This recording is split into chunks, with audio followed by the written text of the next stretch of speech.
The package arrived on my 40th birthday, wrapped in brown paper and tied with twine, just as his letters had been 20 years ago. Inside was a single photograph, me, standing in front of Belmont House, wearing a red dress that no longer exists. On the back, written in his unmistakable handwriting, were 5 words that made my blood run cold: "I know what you did." I should have burned it immediately. Instead, I sat at my kitchen counter, staring at the image until my coffee went cold and my hands stopped shaking. My name is Eleanor Mitchell, and the careful life I'd built was about to unravel like a poorly knitted sweater. One pull, and everything would fall apart. "Mom?" My daughter Rachel's voice startled me. I quickly slipped the photograph into my laptop bag as she wandered into the kitchen, already dressed for school in her pristine uniform. At 16, she was the spitting image of me at that age, except for her eyes. Those were entirely her father's, dark and intelligent, missing nothing. "Happy birthday," she smiled, sliding a small wrapped package across the counter. "Though I'm pretty sure 40 isn't as ancient as you're making it out to be." I managed a laugh, though it felt hollow in my throat. "Tell that to my gray hairs." Opening her gift revealed a delicate silver bracelet with a single charm, a tiny key. The irony wasn't lost on me. "It's beautiful, sweetheart." "Thank you." I fastened it around my wrist, the metal cool against my skin. Rachel beamed, completely unaware that her mother's past was threatening to crash into our present like a runaway train. "I've got debate club after school," she reminded me, grabbing her backpack. "Dad's picking me up." James, my husband of 17 years, the man who thought he knew everything about me, the successful surgeon who had fallen in love with the quiet librarian, never suspecting she was actually the architect of her own carefully constructed reality. "Have a good day," I called after her, waiting until the front door clicked shut before pulling out the photograph again. The girl in the image smiled back at me, radiant in her ignorance of what was to come. Summer of 1999. I was 18, freshly graduated and drunk on the possibility of escape from my small-town life. That's when I met Marcus. Marcus Lawrence had been everything I wasn't: wealthy, worldly, magnetic. His family owned Belmont House, the sprawling estate that had fascinated our small Connecticut town for generations. When he offered me a summer job cataloging their private library, it felt like fate. In reality, it was the beginning of a nightmare that would take 20 years to resurface. Pulling out my phone, I scrolled through my contacts until I found the number I'd never been able to delete. Catherine's name stared back at me, a digital reminder of promises we'd made in the dark. After 3 rings, her familiar voice answered. "I was wondering when you'd call." No greeting, no pleasantries. Catherine never wasted words. "Let me guess, you got one too." My heart stuttered. "The photograph? Mine's different. It's from that night." She paused, and I could hear her taking a deep breath.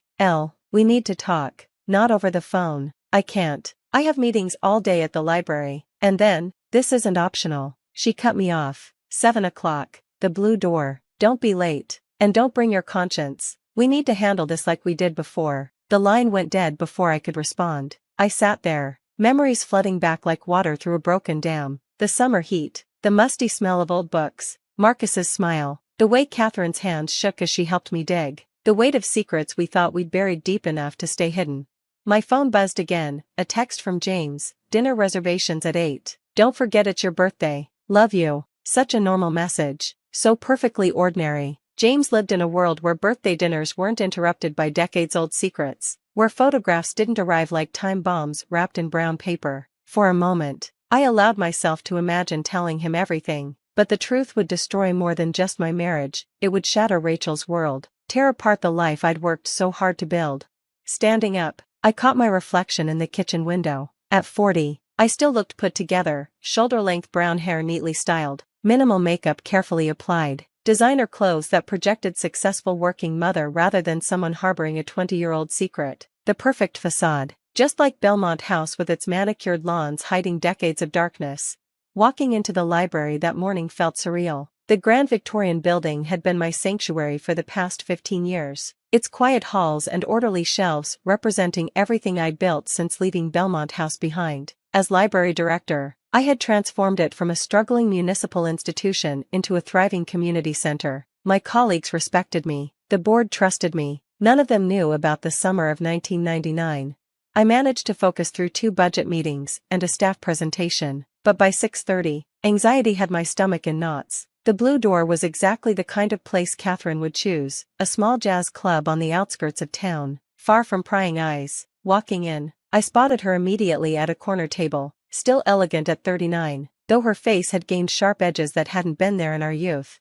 "You look successful," she said as I sat down. "Happiness suits you. Cut the small talk, Catherine. What's going on?" She pulled out an envelope identical to mine, extracting a photograph. This one showed 3 people, Catherine, Marcus, and me, standing in the Belmont House library. The timestamp read July 15, 1999, 2 weeks before everything changed. "Marcus is dead," Catherine said flatly. "Car accident in Switzerland last month." These arrived the day after his obituary ran. My hands grew cold. His father? "Alexander Lawrence died 3 years ago." I checked. "Then who?" Catherine's fingers traced the edge of her wine glass. "Someone else was there that night.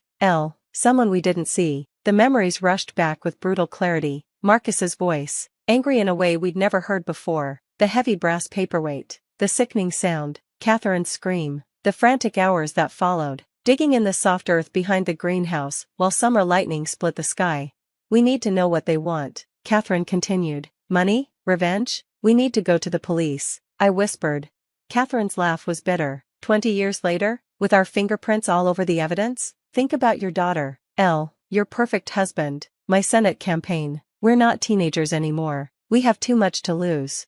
She was right. The truth would destroy everything, not just our lives, but our families, our careers, the carefully constructed identities we'd built on the foundation of that one terrible night.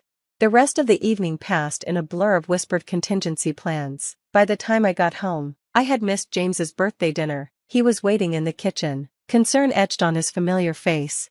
"Everything okay? You're not answering your phone." "Work emergency," I lied, the words tasting like ash. "I'm so sorry about dinner." He pulled me into a hug, and I fought the urge to confess everything, but the words stayed locked behind my teeth, where they'd lived for 20 years. The next morning brought another package. This time, it contained a key, old brass, heavy with age. I recognized it immediately, the key to the Belmont House library. Attached was a note, "Midnight. Come alone." I spent the day in a fog, going through the motions of normalcy while my mind raced through possibilities. By 11 p.m., I had made my decision. I left a note for James, claiming insomnia and a need to drive, then headed toward Belmont House. The estate had fallen into disrepair since the Lawrence family's departure. Ivy crawled unchecked up the walls, and the once manicured gardens had grown wild. The library key still worked, though the lock protested with years of disuse. Inside, the air was thick with dust and memories. Moonlight filtered through the high windows, casting familiar shadows. This room, with its floor-to-ceiling bookshelves and leather-bound volumes, had once represented everything I wanted: sophistication, escape, possibility. Now it felt like a beautifully decorated tomb. "Hello, Eleanor." The voice came from the shadows near the grand fireplace. A figure stepped forward, and my heart stopped. I knew that face, older now, but unmistakable. Elizabeth Lawrence, Marcus's younger sister, the quiet one, the watcher. "You were there," I breathed.